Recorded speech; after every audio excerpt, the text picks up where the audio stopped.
Hello, my dears. Put aside your chores for just a moment. Sit down, grab a cup of tea, and let me tell you a story that will make you look at the people closest to you in a whole new light. This is a true story, or as close to the truth as memory allows. Write in the comments where you're listening from tonight.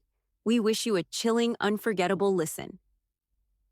October was bitter that year. A damp cold seeped into everything, sliding under collars and wrapping icy fingers around your bones. I was driving home from the farmer's market with the last apples of the season for jam when it happened.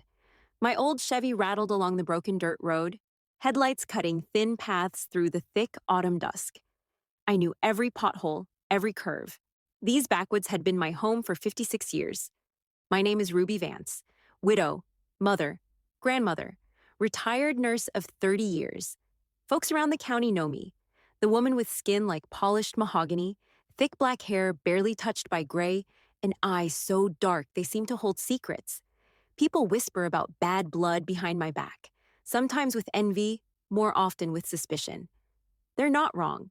My grandmother was a proud black woman who married a white man, my grandfather, against every voice that told her not to. Their love became family legend. The old push-button phone in my pocket rang, shrill and sudden, unknown number. Ruby Vance, I answered.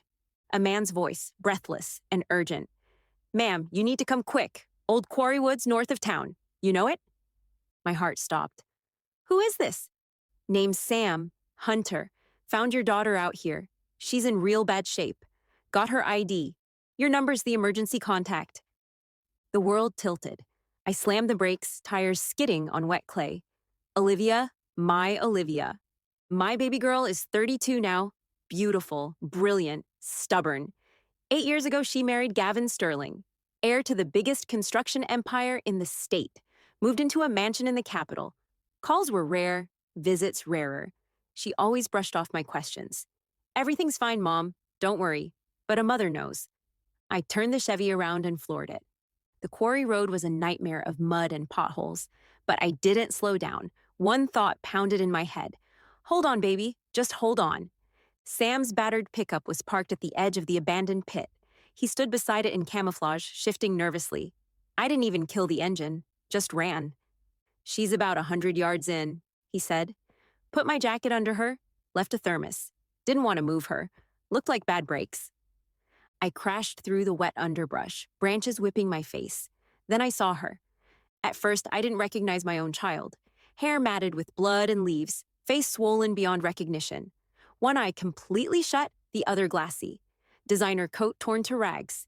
She lay curled on her side like she did when she was little and sick. Olivia! My voice broke as I dropped to my knees. She tried to smile. It turned into a grimace of pain. Mom, she whispered, barely audible. I'm sorry.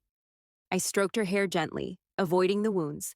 Sirens wailed faintly in the distance. Sam must have called 911. Who did this? I asked, voice steady even as rage boiled inside me.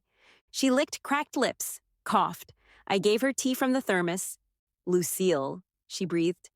Gavin's mother. She kept saying, I have dirty blood, a disgrace to the family. Something ancient and furious woke up inside me.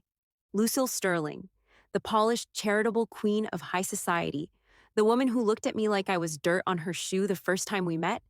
I knew she hated us, hated our mixed blood. But this? Olivia grabbed my sleeve weakly. No hospital. They have people everywhere. What are you talking about? Gavin always takes her side. Please, Mom, take me home. The sirens grew louder. I had seconds to decide. I ran back to Sam. Did you see who brought her here? He shook his head. Found her alone, already dark. Listen, I said quickly. This is family business, dangerous people. I'm a nurse. I'll treat her myself. Can you tell the ambulance it was a false alarm? He studied me a long moment, then nodded slowly. I believe you. Go. I ran back to Olivia. Together we staggered to the Chevy, her good arm over my shoulder, every step drawing a pained gasp. I buckled her in, pulled away quietly, headlights off until we were clear. We drove in silence for a while. Then Olivia spoke, voice trembling. I found documents, Mom, in Gavin's safe. Lucille's been stealing from the Hope Foundation. Millions meant for sick kids, offshore accounts, shell companies. I confronted her. I gripped the wheel tighter. She suggested we drive out to look at land, said she'd explain.